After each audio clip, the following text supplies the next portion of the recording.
Good afternoon, Dr. Guthrie. Good afternoon. We left off talking about the journal entry from February 7, 2008. And just one more note at the very bottom. She notes, after my interview, I went back to Tea House for a while. He was being hilarious. He ripped off his pants unexpectedly. I laughed so hard. So basically, in February, we're seeing, obviously, she's finding him funny in this journal entry. Would you agree? Yes. Okay. I didn't know what there was a question there. All right. To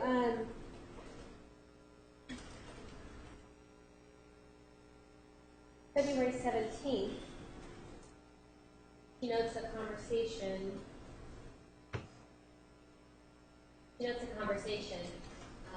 That she's having with Mr. Alexander.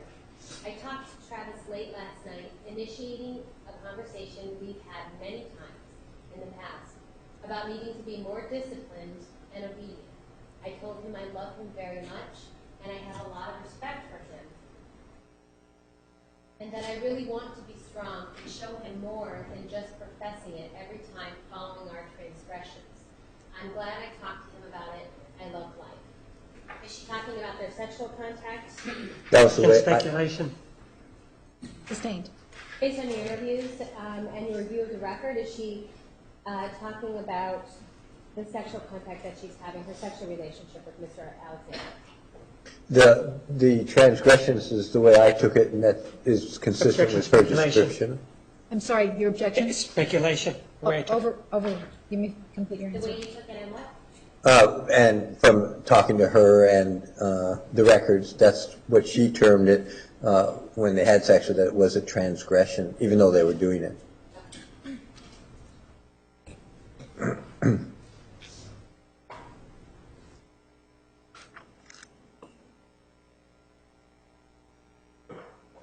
Okay. That from February 17th, we're on to February 9th. And we see her talking about an incident with Travis, with Mr. Alexander. Well, today was interesting to say the least. Highs and lows. Travis was obscenely mean to me, but then he was extremely sweet and apologetic. It's easy to forgive him when I remember who he is, who I am, and who we all really are. Divine offspring, children of God. He's so hard to say no to. He's totally made out afterwards.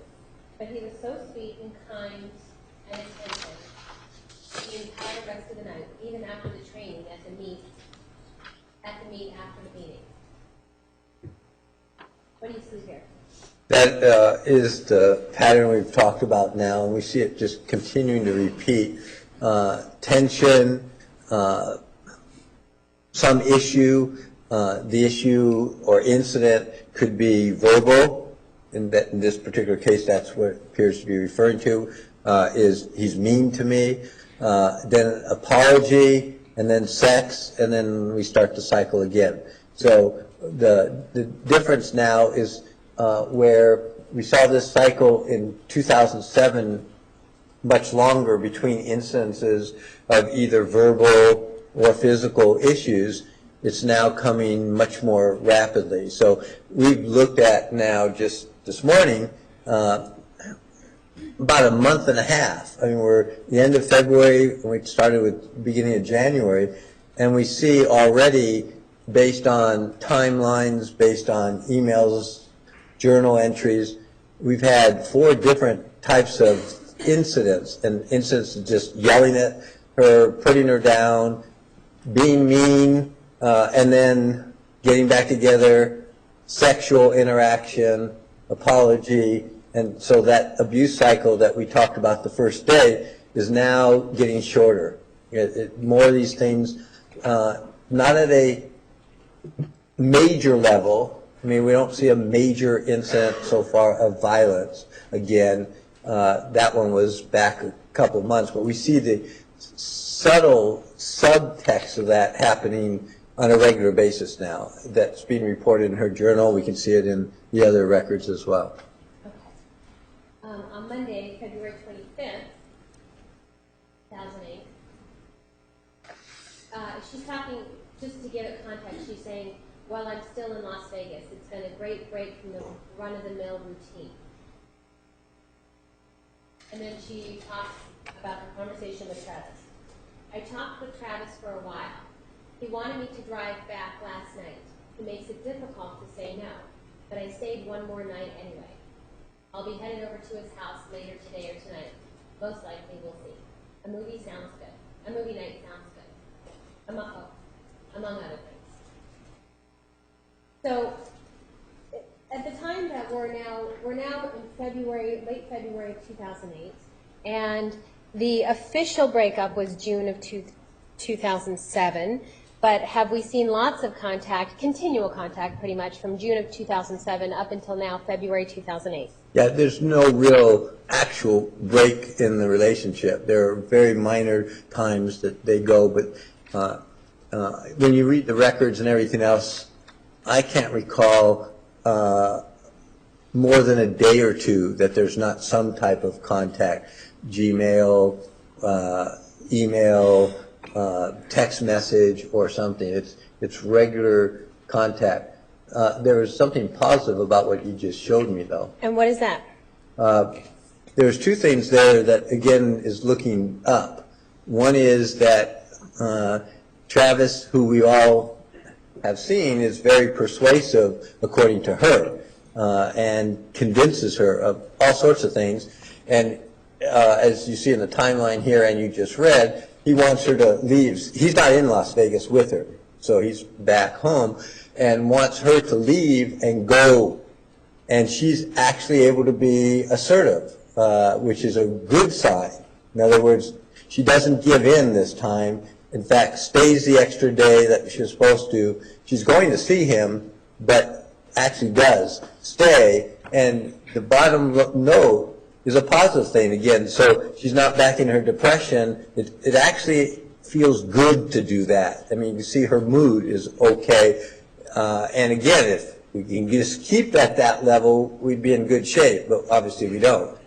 Okay. On February 26th, she's talking about actually then getting to his house. So after she leaves Vegas.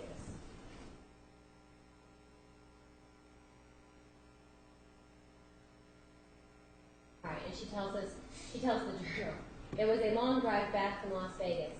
Travis was being extremely impatient, but eventually he got over it. So I raced home, freshened up, and headed over there with Tootsie Pops. He makes me want to be so naughty, and naughty we were. We went all the way again. It was different this time. He was different. He was tender and sweet and loving. He said he'd been planning and hoping for this. He said he wanted to savor the moment and make it last as long as possible. He asked me if I felt guilty, and I said yes. Then he told me he wanted this because he wanted us to always have something special. Perhaps it was like a closure for both of us. I know he really likes Mimi. She's probably the one, and I'm stoked for him. She seems like a great girl, and it's fresh. Therefore, our friendship wouldn't be compromised. She needn't know about our torrid love affair of the last 8 months, nor of the last night. I just want Travis to be happy. I love him so deeply, so clearly, unconditionally. I know it's unconditional because I really feel happy for him this time. It's weird. I'm not freaking out. That's good.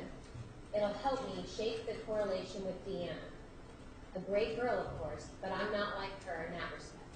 So it'll likely progress with Mimi. I look forward to seeing how it goes.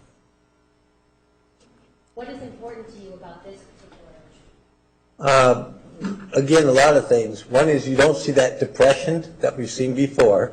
This is positive. We see her viewing this, and in her view, him too, as closure. And the way they have closure is a very passionate night of sexual interaction where they go past some of their normal boundaries, but it's enjoyable. Tender. You see all the positive words in here, which is the way she reports it. That and to her, I'm moving on. This is good. He has another girlfriend, She looks like a great person for him. Hopefully he'll be happy. Again, back to his needs, so he won't need me anymore. He can go on with his life, I'll go on, and we're now ready to move forward. That's, again, a really positive thing, and looks like we're going to be on track again. And then on the same day, on February 26th, she talks about another person. On another note, I'm excited to meet Sam Schultz. He didn't make it out here on Friday, that's for the better anyway, since it took me forever to get on the road to Vegas. Travis gave me a really hard time about it. We sort of, okay, we did have plans to go get pizza on Saturday. I don't really have a valid excuse for flaking, except that I just felt more compelled to go to Vegas. I had a nice time there, all in all. And she goes on to talk about her, what she did in Vegas. She tells the journal, well, anyway, Travis and I had rescheduled the pizza date, and Sam and I have a tentative something planned for this week. He seems nice and very easygoing. He has a really strong testimony of the church and admiration for converts. That would be neat. We'll see. I'm way guarded, but looking forward to it. What do you see from this? Then in her view, we are moving on. I met another guy, I'm looking at dating. I'm looking at where we're going to go. He has another, from her standpoint, another woman that he gets involved with. But there's a little flag there. And the flag is, he's upset. She's mentioned that she's met somebody. Well, based on what the journal says, is he upset because you gave her a hard time? What's the fact of the journal? yes. Gave her a hard time about going to Las Vegas because they had tentative plans for pizza. Right, but, whoops, didn't I interpret that differently? Hold on. Oh, yes. But see, part of that is tied into the discussion with Mr. Schultz, whoever he happens to be. And so the difficulty is, it's like, right now we got the picture of closure. They're both going their separate ways. They've both got people. And Dr. Geffner, when you say they're both going their separate ways, is this what you're getting from from Jodi's Yes. perspective based on her journal? Yes. Okay. And so, but he's giving her a hard time, which is like, wait a minute, how's that fit in there? What's the hard time about? Why even that? We're going separate ways, we've had closure. It's sort of just a little blip in there that doesn't quite fit.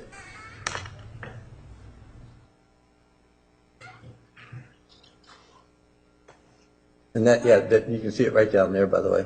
We're leaving him to go, the bottom, on the time, leaving him to go to Las Vegas again. It's closure. Why is the big deal to leave? And you're referring to Exhibit 791. Yes. As part of your review of the records, did you review a bunch of emails as well? Yes. Judge Manaproach? Yes. And one of these emails, was it from February 29th, 2008, from the bottom email from Ms. Arias with Alexander and then Alexander. Yes. And was this email used by you and your team in an effort to gain, put the puzzle together? Yes. As I mentioned, emails, texts, G-chats, everything that we could get. And so when you're part of, are you looking for collaboration? Well, we're trying to put the puzzle together, and the more pieces that fit, then as I said the first day I was here, then the more likely we understand the picture. And so corroboration is more of a legal issue, but for us it's more like, are the pieces consistent? And do they fit together, and how do you get the picture? So in some respects, you could use the term corroboration, because if a lot of different things are telling you the same thing, that means the piece that's a good piece. Now where do we put it in there? So that is what we're looking for, not from a investigation standpoint. We're not criminal investigators or private detectives. We're looking at it more from the mental health standpoint of, how do we understand the dynamics of the situation?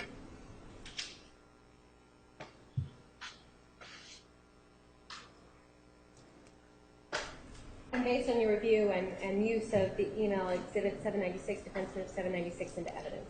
Any objection? No. 796 is admitted.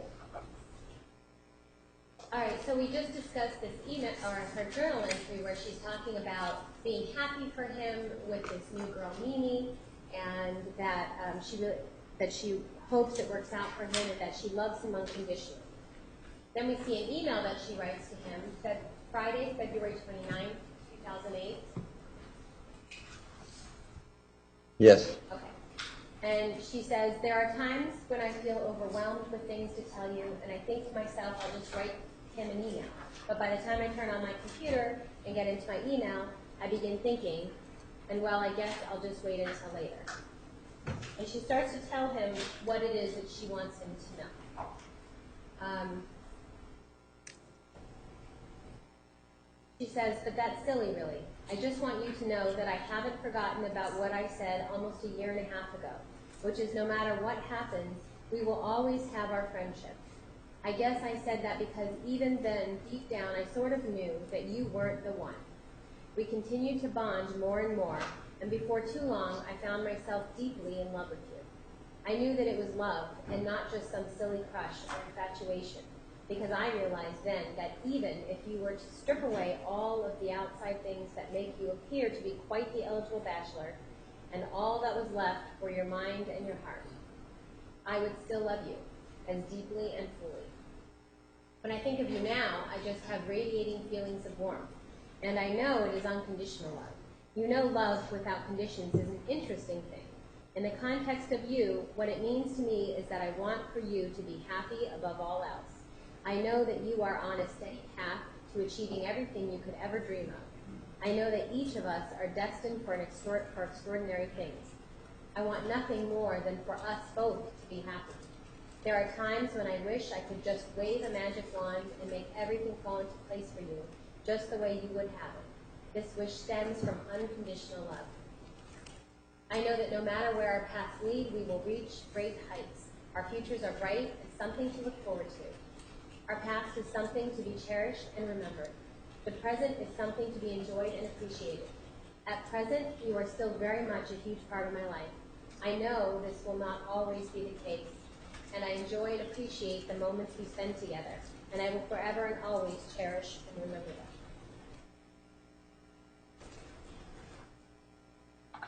And she signs it, I love you, Jodi. Mr. Alexander responds back to her and says, wow, that choked me up a little. Thank you. That was all very nice to say. It got me very sentimental. I know it hasn't always been roses, but I am grateful for the time we have had and the amazing experiences we have had together as well. I have had more noteworthy things happen with you than with anyone else in my life, and we have done that in a relatively short period of time. I'm not talking specifically about the places we have been, but more of teachings of the heart and the uniqueness of the moment that has been the consequence to our adventure we call a friendship. We have immortalized ourselves with each other, because you will always live within me. Thanks for the email. I just missed a call from you, so I'm going to call you back now. Have a wonderful day, Travis. In considering this email, was it important to you based on what both of them said? Yes. In what way? This is probably the best example of closure. I mean, this looks like she's settled, she's moving on, not sadly, not mad, not any negative emotion. It was really great, and I have a really good feelings for you that will never change. I mean, this is about the most positive closure, goodbye type of statements I think somebody can make, and then he positively also acknowledges it. And so if I had read this and nothing else, I was, oh, okay, so now they've separated, they're on their way. That's what you would assume based on that. Okay.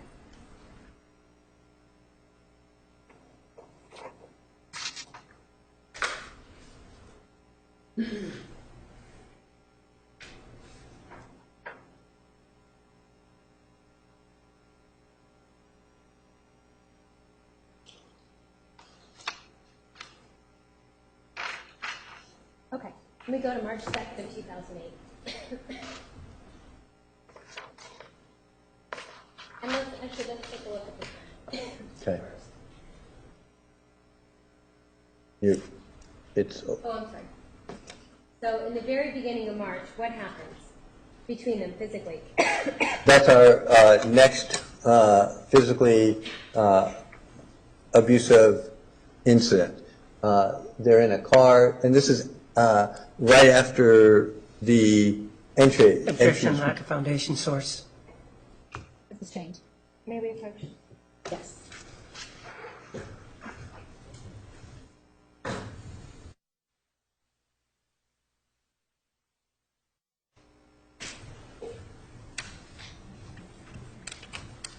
And so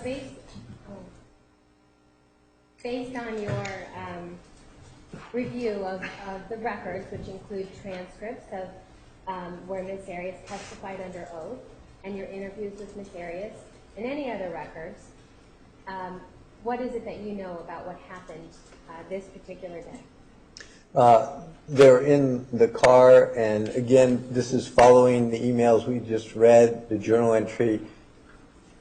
I'm terming that closure. And so at that time, she's starting to plan to move to Wairika, move back to California, start over. I'm saying start over, but that's what the messages come from the records. And tells him that, and he actually hits her, slaps her across the face. And that's the third, I've got to remember how many now,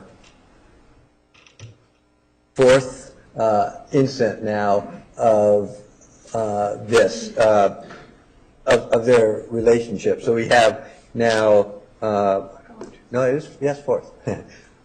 We had March of 2007. We have October. So remember we said 6.5 months. Then we have January. So that's now 3 months. And now this is 2 months. So our What about that is important to you? well, the time period is there's two things about that. Everybody, well, let me rephrase. It's the assumption at this point is they're separating and moving on with their lives, and that they're happy with that. So she lets them know, yeah, I'm going to move, and that seems like, oh, okay, well, good, and let's keep in contact. I mean, that's what I would have expected, having just read those other journal messages and emails. But instead, we have another physical incident, and this is physical. I mean, he slaps her, and for just saying we're moving, I'm moving, and we'll keep up. And so the time period is getting closer too. So as she starts to pull away, the incidences are coming closer together. So this is only 2 months since the last physical incident. That time period is getting narrow. That's of concern, and it's concern because we're back into the cycle of abuse, pulling away, separating, and then all of a sudden we have this right there, and that sort of just shakes things up again, and confusing. I mean, if you think everything's set and we're friends and we're moving forward, and now this is the way it should be, and then for doing that, there's an incident. Get slapped, it's like, well, wait a minute, I thought we just agreed. So confusion would be pretty high on my list of what this is producing, along with my emotions kicking back in again. Okay, let's take a look at the journal entry from March 1st. She says, what, Saturday, March 1st, 2008. Wow, lots of changes on the horizon, all changes for the better. My life is a delicate balancing act. I'm going over to Travis's house right now. My first stop at Starbucks, though, so we can split a chocolate chip frappuccino. More on the first half of this day and yesterday tonight. Then she goes on March 2nd, 2008, to say, well, I didn't get back to writing last night. And she talks about, let's see, Friday I went over to T-Dogs for a while to clean. So again, spending time with him, obviously. Shortly thereafter, he went out to go rock climbing with Mimi Hall, their third date, or 2.5 really, no third. He said it went really well. I accidentally fell asleep, so I was there when he returned. I was supposed to go four-wheeling, but missed out because I was exhausted and fell asleep. And she goes into the next morning, which is Saturday, which would have been March 1st. Anyway, the next morning, Saturday, he picked me up so we could go to the tax seminar. But we ended up not going. He bought me some breakfast at Philly B's, which I was grateful for. Anyway, on the way back home, I told him my plans to move back to Whitehall, and that I probably wouldn't be plugging into PPL events anymore. This will help us both move on and close the gap. One thing I really miss about Arizona is that there are so many awesome Mormons my age, and I've met tons of incredible people that I've come to love and really cherish their friendship. It's not about Travis. Well, Travis and I talked some more in his car, and we were able to say some things, at least I was, that we've been wanting to say for a long time. It was the beginning of a bittersweet closure. He is my best friend in the whole world. It is so unimaginable to live without him, but it has to be this way. It will be better for us both, I think. I leaned in to give him a hug and a kiss on his cheek to say goodbye, and he turned his head so that our lips met. It was a series of 3 very tender, very slow, very soft kisses. I loved his lips. She says, then I went inside, fixed my makeup, went to Starbucks, got Travis a Frappuccino, and took it to his house. Talks about how she's been storing some things at his house, but instead, we ended up being naughty again. That will be another advantage to me moving away, since we can't seem to keep our hands off of each other. At the very end of the entry, she says, when I got home, Travis called. We talked for an hour and a half till we were both sleepy to stay awake any longer. We made jokes about Facebook, talked about how if we had children, their lips would be such that Angelina Jolie would cry. Just funny talk. I love it. So in this journal entry, do you see anything about getting slapped in the face? No. And in your experience in dealing with domestic abuse situations, with minimization, with women who have been victims of domestic abuse, is that unusual for people to not report it, not write it down? Objection, lack of foundation, vouching. Overall, Jimmy, answer. No, it's more common, actually, not to report instances outside to the person where you're interacting with, which is why it's often called or referred to as the family secret, because nobody else outside would know. It doesn't get reported to medical people, to police, to family members, to neighbors, unless somebody actually overhears it. But it's all maintained within the boundaries of the relationship, which is what often continues it for so long, is because people outside may suspect, but they may not know for sure, and the person usually covers it up, minimizes, denies. And is that consistent with what you've seen written in her journal thus far? Objection, Yes. vouching. Overall, Jimmy, answer. Yes, with the same cycle there that you just saw, and she alludes to it again, we were really naughty. Well, that's what she says when they're having sex.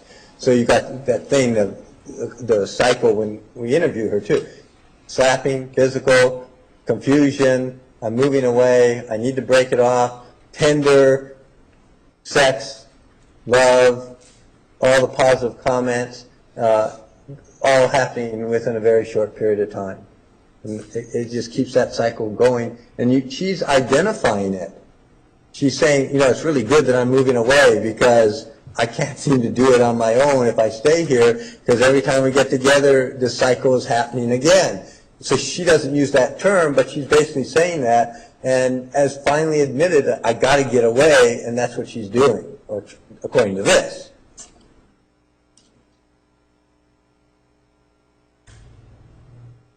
All right, on March 2nd of 2008, another entry, March 2nd. She says, I guess this week will be busy, consisting of planning and organizing. Amy gets married on Saturday. I wish I could turn back the clock and make some different decisions. I'm excited to see Angela and Joseph. Are those her younger brother and younger sister? Yes. And my cat, Luna. I have anxiety about moving. This is going to be a period of my life when I will need to remember to breathe deeply and slow.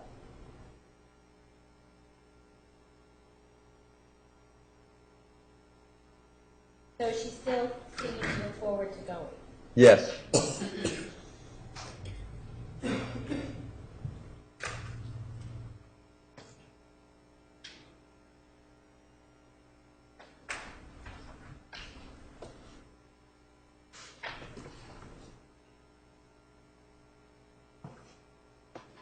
Okay. And I see on the timeline we're looking at, Jodi notes that she's going to change her hair back to brunette. I see it, journal entry March 4th, 2008. I'm going to show you the journal entry for March 5th, 2008. Let me just double check that it's not in the fourth. It's sometimes difficult to tell which exact day because she Objection, writes. no question Oh. before him. Oops. Sorry.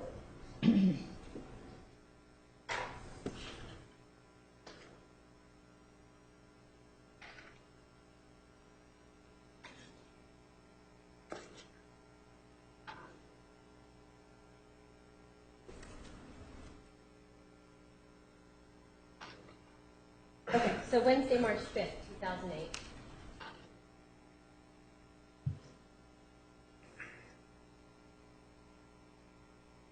She talks about, here's her plan. California this weekend, convention next week, pack all my stuff the week after that, and move the week after that. I think I'm going to dye my hair back to brunette. Everyone I know here seems to think it's such a mystery because they've never seen me with brown hair. And quite frankly, I'm getting tired of keeping up the blonde, so it'll be back to natural soon. All right, so she's making changes in her life by changing her hair color as well, looks like, right? Yes. That, did you ask me to explain? Didn't you? Could you explain that? Yes. So this, I mean, we're seeing positive things. Move away, change my hair. It's like physical things that would allow and enable one to think, I'm starting over, I'm going to look different. This is like a beginning. You know, hair color will go back to where it was.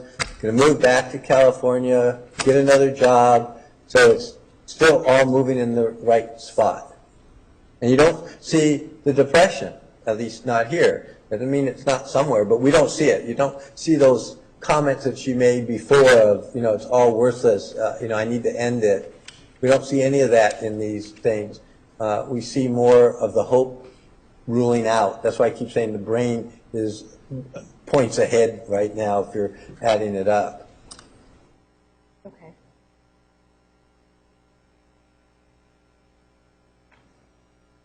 On the next entry on March 6th,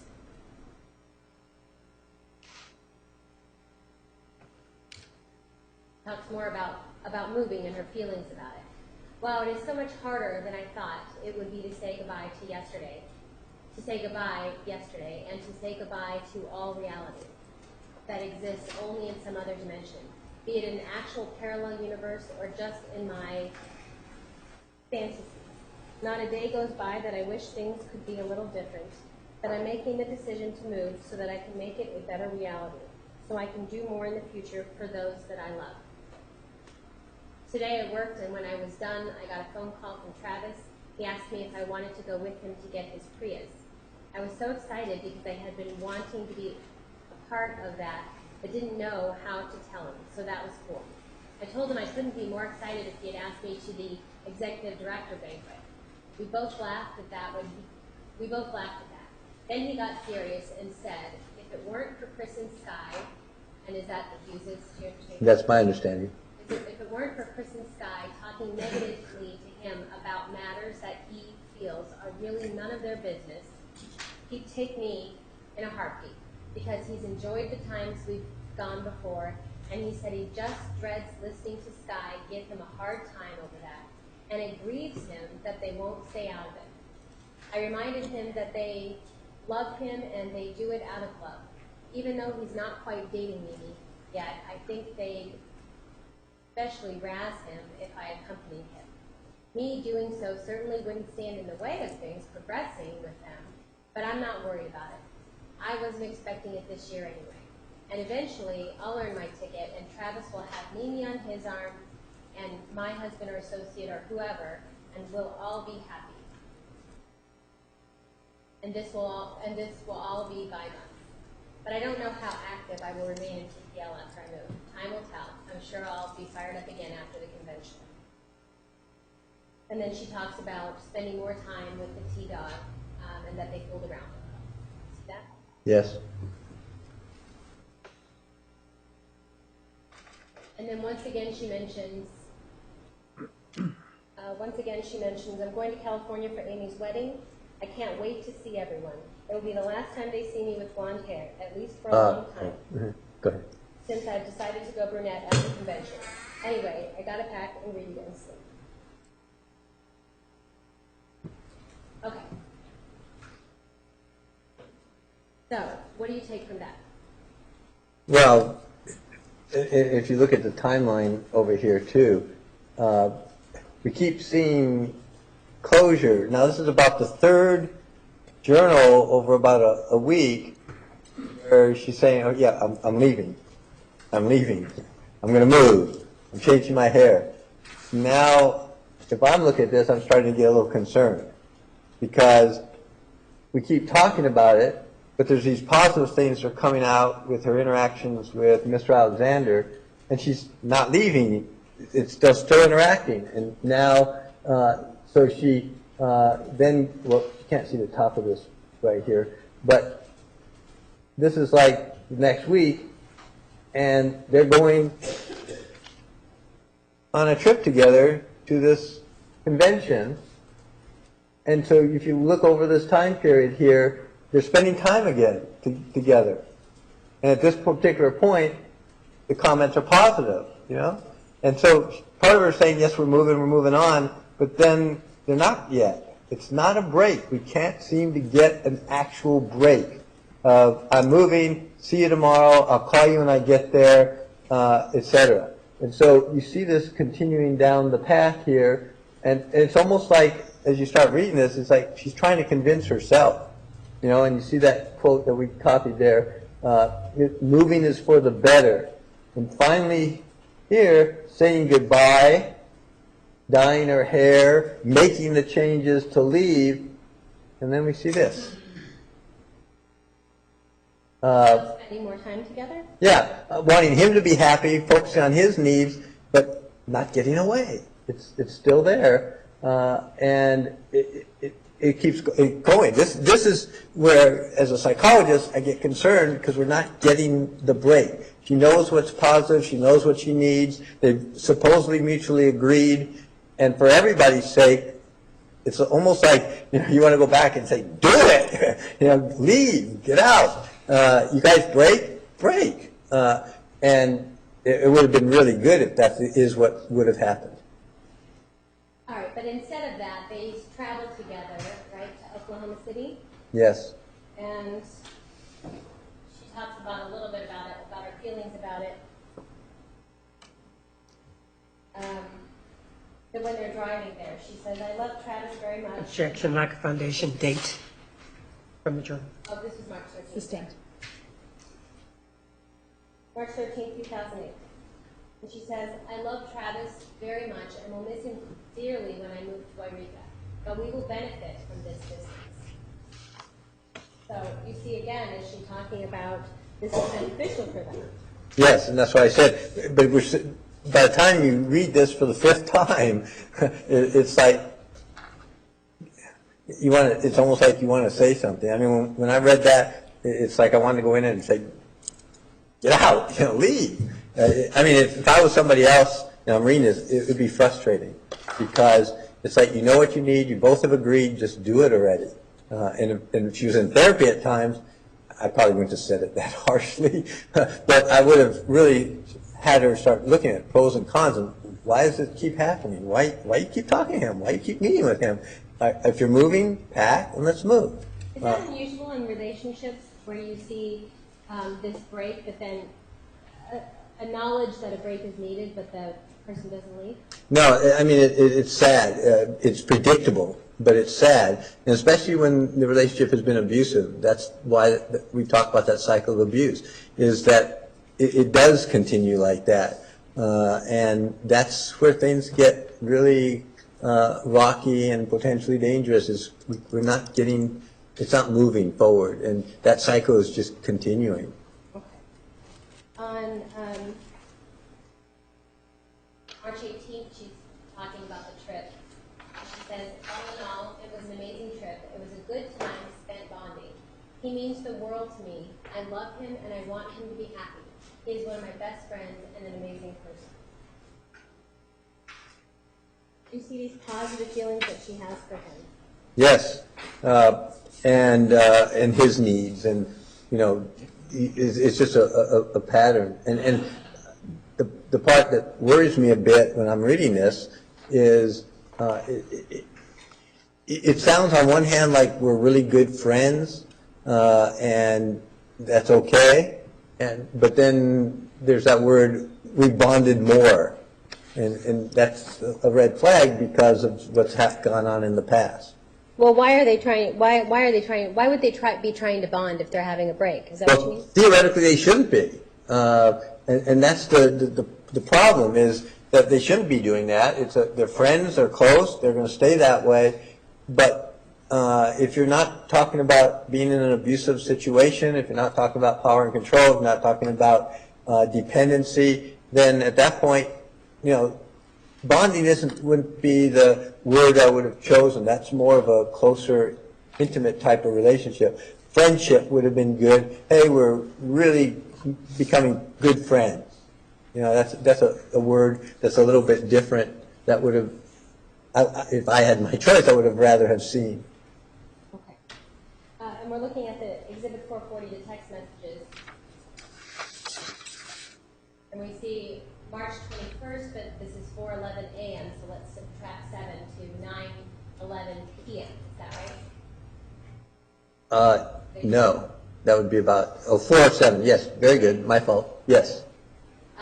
So at 9:11 p.m., this is incoming, so this is Jodi texting Travis, yep, I am definitely a brunette now. There's no turning back. And Yes. we had a little conversation about this.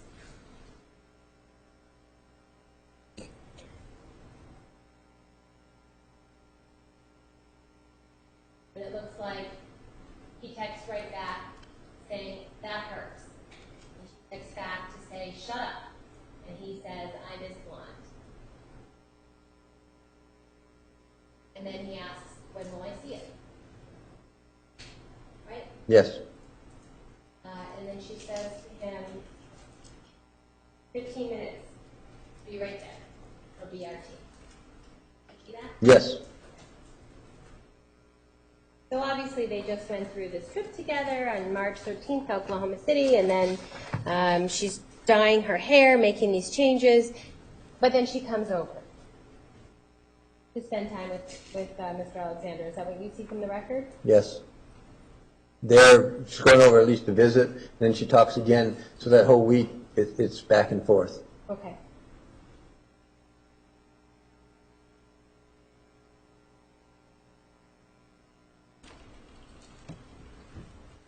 On March 22nd, she talks about, or alludes to another sexual interaction between the two of them. Again, this is March 22nd, Saturday. She said, afterward I went to Travis's house. He was running a fever, so we were going to take it easy, but he wouldn't have it that way. And then she talks about this morning she jammed back to the house and got ready and swung by and picked me up. And he swung by and picked me up. So, in these journal entries, are you starting to see a change in comments about depression and feeling low and things like that? Yes, we don't see that at all. But what we do actually see is contradictory things. I'm moving, I'm leaving, I'm feeling good, changing my hair, all the things that you want, I'm going to pack. And then on the opposite side, we see sex going on, staying at his house, interacting with him, developing a bond. So it's like, uh-oh. These don't make sense, at least for an outsider, if you're reading this. No idea what it does to the people who are in it, but it has to be confusing because these are such contradictory messages, and that's where the problems arise. Okay. And on March 27th,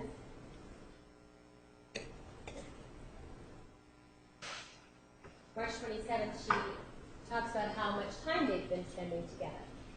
And to your knowledge, is she leaving in just the beginning of April? Is that when she's supposed to move? Plan. Okay. And so we're getting closer and closer to that date. And she talks about how much time now she's spending with him. On Thursday, March 27th. Wow, it's tough to say no to Travis. I've stayed at his house the last 3 nights, 2 of which we did the deed, and we both felt terribly guilty afterward, but during which we were loving every minute. I really should be the stronger one. I still have plenty of blood in my brain during these times. Besides, it only hurts his chances with Mimi. Not that she'll find out, but nevertheless, we should both be worthy of our prospective future spouses. I feel bad for Travis. He was really bummed that she flaked on Saturday. She's not showing a whole lot of interest, and he says she's probably the one. I personally have no discipline around him, and he calls me his kryptonite. We are weak in the flesh, and our upcoming distance will be good for us indeed. Wairika is like 1,000 miles away.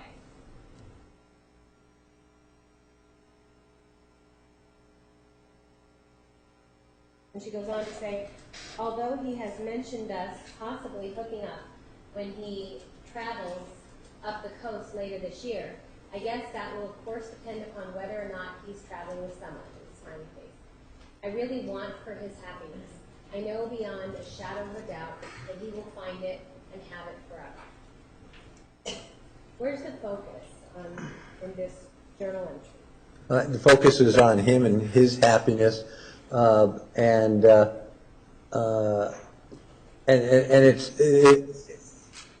if you read it or go back and read it, if I was in her place or looking at it from an outsider, that comment really makes no sense, because What comment makes no sense? if you go back to it for a second, I'm sorry, I can show you.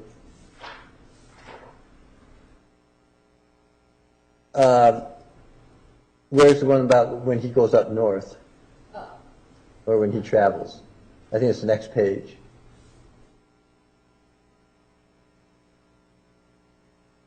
This one.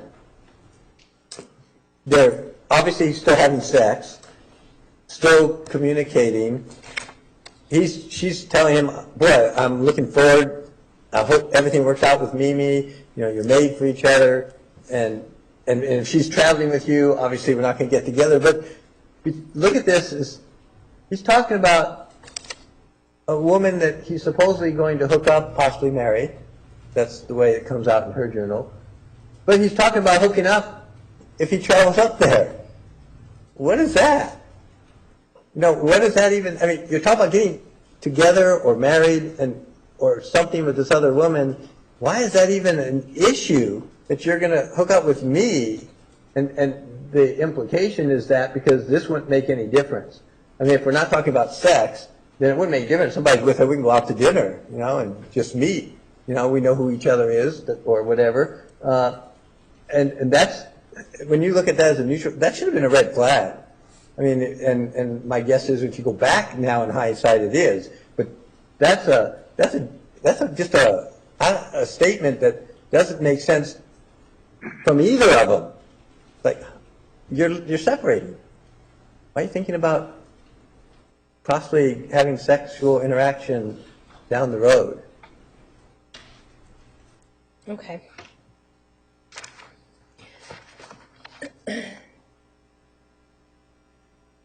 I'm showing you Exhibit 440. We look at some text messages between the two of them. And you see, it's dated on this text message, April 30th. Yes. Of 2008. Incoming from Jodi. I'm really sorry. It just hurts when you swear when you're talking to me. I can't handle that. And she said, and then it appears that there's something in between, because then she says, nor should I have to. You see that? Yes. But yet there's nothing going in between. You don't see it's something from him in between. I didn't.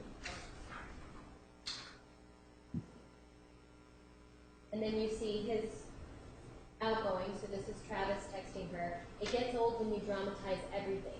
You stress me out on a regular basis. You have 27 hours and you're moaning about not making PC.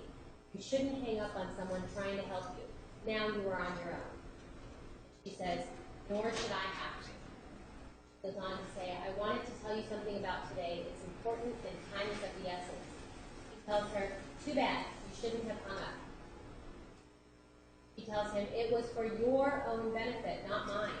I only wanted to tell you because I care about you. He tells her, whatever, Jodi. She says, I'll whatever you in the nose, Travis. And she goes on to say, I was just trying to help you out. You've hung up on me several times before, even after I've asked you not to. It's reasonable that I shouldn't tolerate swearing. But again, I'm very sorry. Have a great day. What do you get out of this conversation? Well, it wasn't friendly. And in there, there's an argument, and he's yelling at her, swearing at her. Objection, speculation. Sustained. Is he swearing at her according to the text messages? And the other, yes. And how does this text conversation end? Apparently, he hangs up on her. Well, right, but I mean, this when they're talking about now, when they're in the middle of this text conversation, how does this text? Oh, have a great day. Just saying, basically ending it. I'm sorry, and that's it. And so, do we have Jodi apologizing to him? Yes. After he is swearing at her? Yes. According to her. Well, actually not according to what she says in the text messages. Is that right? Yeah, it's not a friendly conversation. Okay.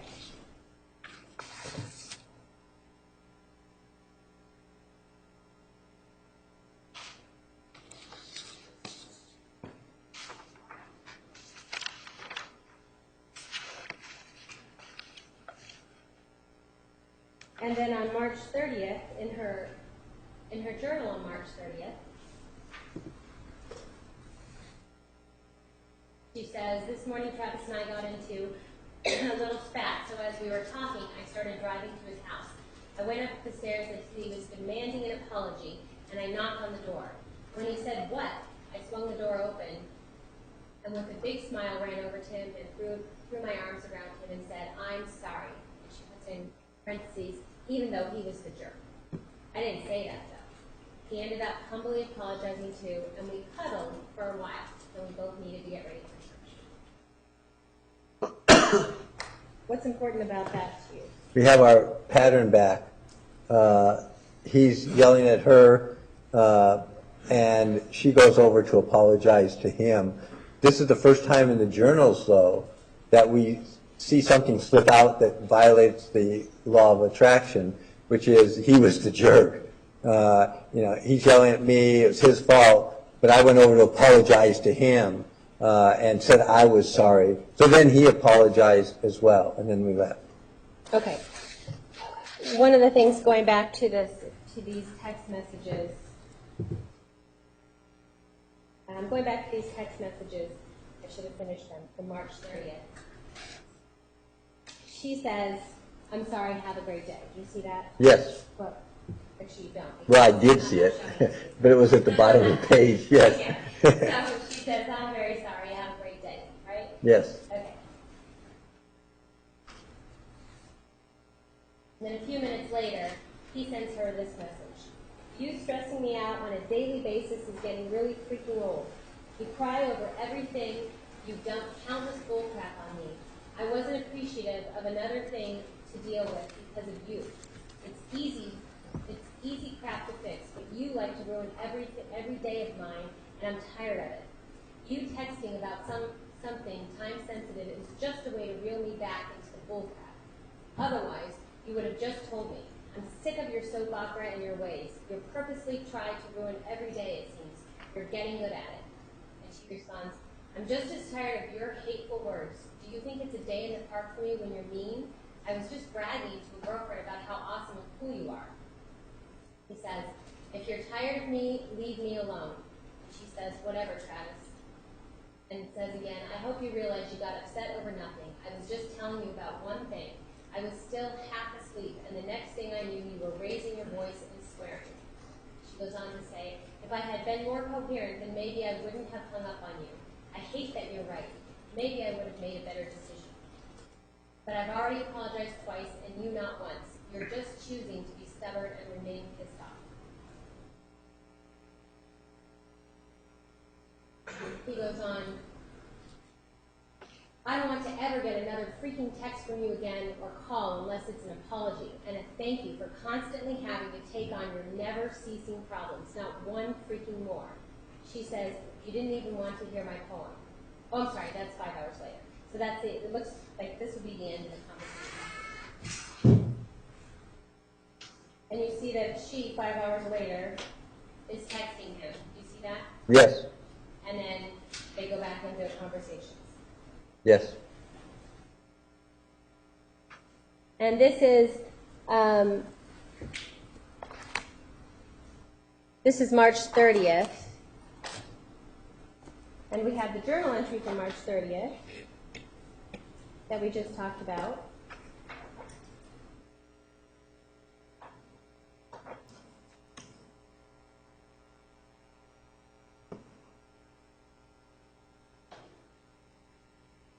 Where she apologizes to him. Now, even though he was the jerk. Yes, and this too. And the cuddle. So is that all part of the cycle that you've seen? Yes. Okay.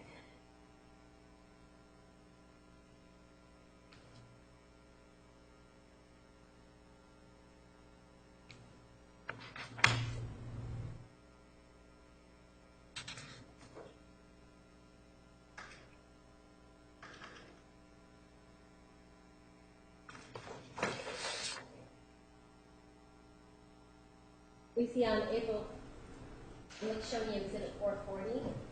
This is page 75 of 132. We're looking at April 1st. It's dated April 1st, but let's count 7 hours back. That would make it 10:45 at night. Is that right? Yes. Okay. And we see from Travis, he tells her, so this would have been the night of March 30th. He tells her, I'm going to miss you very much. Actually, I think it's March 31st. Oh, so you're right. Sorry, March 31st. He tells her, I'm going to miss you very much. You are such a fantastic person. If I could have learned to treat you half as well as you deserved, we would have never had an argument. Yeah? Yes.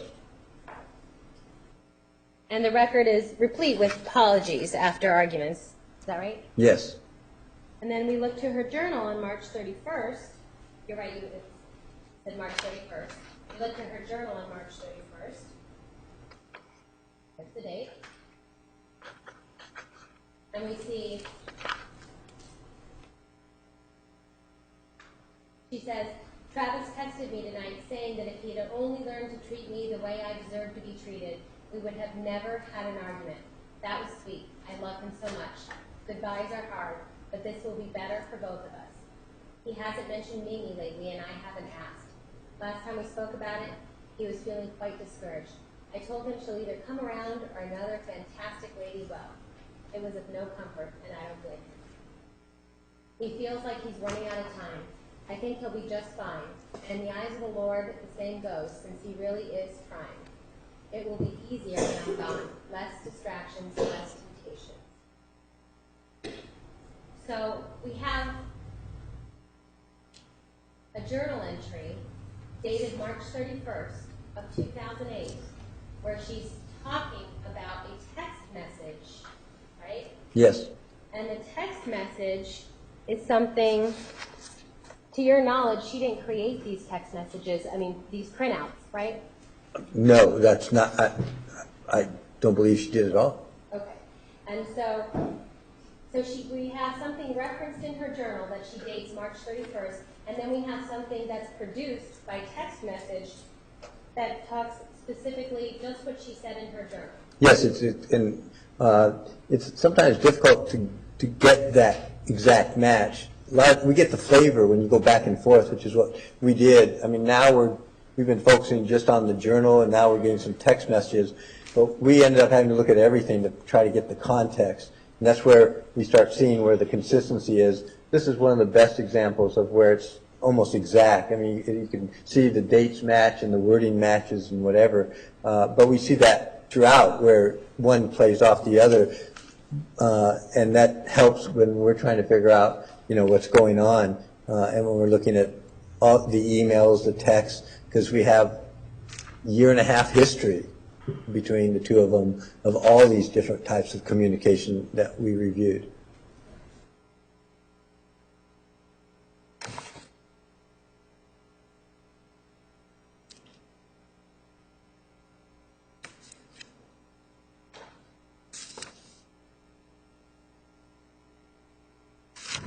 All right. Here in her journal article,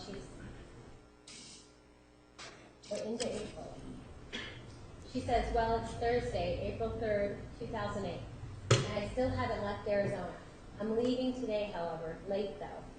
And she tells the journal that I've been staying at Travis's house. He's wonderful. I'm sad about leaving. I'm going to miss Travis a lot. He said he'll come and visit soon and we can go to the Oregon coast together. We'll see. He's going to be a busy man if he's named, I think, RM, regional manager, which it looks like he might. That would be awesome.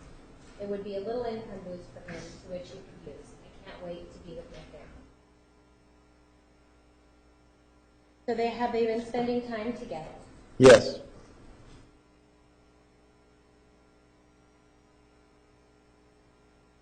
What do we know happens just before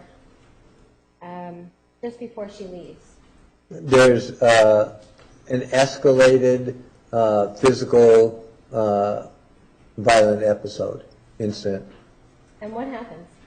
Section lack of foundation source. Based on the review of the records, review of your records, review of the interviews and the testimony that was provided under oath, what is it that you know? That this is the fifth incident, and this is even by her classified as domestic violence. I'm sorry, Jodi, but when interviewed, she talks about 4 physical incidents and 2 of them domestic violence. In other words, you're actually getting hit and kicked, and this one she defines. That's why, again, we don't ask, we just want to know about the behaviors. And I think, I recall when one of the other people, mental health professional, interviewed her, she indicated 2 domestic violent, because these were, when I talked to her too, what she considered violent. The other 2 are abusive, and then we have the 5th that we labeled. But the behaviors here is, and the description is, she's getting ready to leave. She's been staying with him. They're going up and down during those couple of days. You saw arguments, apologies, staying with him, getting ready to leave. Whoa. I'm showing you exhibit 772. Right. So then he's now confessing about the different people, women that he's been dating and involved in. Not all of them, but more. I mean, she knows obviously about Mimi. She's been talking about it there. But there are others, and we have the text messages and emails and others with several other women. And we've reviewed their interviews by various people who are interacting with him the whole time. Whole time meaning like December 07 all the way up till this date and continuing. But who don't seem to know that this is going on with other people. Objection, we have lack of foundation. Other people. All right, sustained. How do you know that these people don't know what's going on with each other? by reading their text messages and emails, and also just from Jodi. I mean, Jodi has made clear that she knows about Mimi, but she's not indicating anything about Elisa, or she mentioned Deanna once, but doesn't know, according to this, about what's going on with her. And there's several others, women that have been interviewed, and that we have emails and text messages to and from. And so... Section lack of foundation, other women. Do you want the names? Sustained. Okay, can you give us the names, Dr. Guthrie? I'll give you first names at least. Chaitanya, and if I'm pronouncing anybody's name, I apologize in advance. Lisa, I mentioned Lisa Shatanya. We already mentioned Mimi. I mentioned Deanna Reed. Interviews, email correspondence with people I don't necessarily know who they are, and I'd have to go back and look, but Chris Shell, and I don't know her last name, is another one, and I think, see my summary, there's somebody else who I'm forgetting during this time. I'm trying to. Anyway, there's others we have emails. I'd have to go back and look at my summary to know exactly what it was about. There's a Krista, there's a Deanne. And so based on your review of the records, and this includes text messages, multiple text messages with Mr. Alexander and other people, emails between Mr. Alexander and other people, based on the reading of those, does it appear from those conversations that these girls knew about the other girls?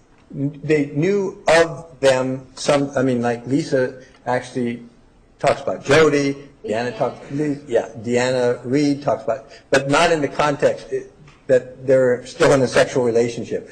Nobody from any of the messages, any of the records, any of the interviews at the time knew that he was still involved with Jodi at a sexual relationship, and they were having this contact. In fact, those emails indicated that he was saying negative things about Jodi. All right, we're going to take the afternoon recess. Ladies and gentlemen, 10 minutes, 10 minutes. We'll take another brief recess later in the afternoon, but 10 minutes at this point. Please remember the admonition. All right.